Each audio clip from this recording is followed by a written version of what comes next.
అంటే సినారే కలం ప్రపంచానికి కావ్యమై నిలిచింది.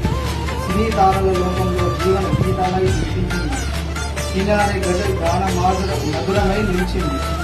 సినారే కవితలు జనాకర్షణ గాన పొందినది. సినారే పద్యాలు ప్రపంచ జ్ఞానకంఠమై నిలిచింది. నా అంటే నాటి పాటలకు నేటి కవీశ్వరుడు, నాట్యమనులకు నర్తన గీతాల స్వరపురుషుడు, నాలుగు దిక్కుల తెలుగు సాహిత్యానికి దారపోసిన అపర భగీరథుడు. రే అంటే రేపటి సూర్యోదయానికి వెలుగునిచ్చే కవితల జ్ఞాన భాస్కరుడు. రేయి పగలు పౌర్ణమి వెన్నెలలో పారిజాత పరిమళాలు వికసింపజేసిన మునీశ్వరుడు. రేపటి కోళ్లకు దారి చూపే ఒక దిశూచి గురువు సినారే.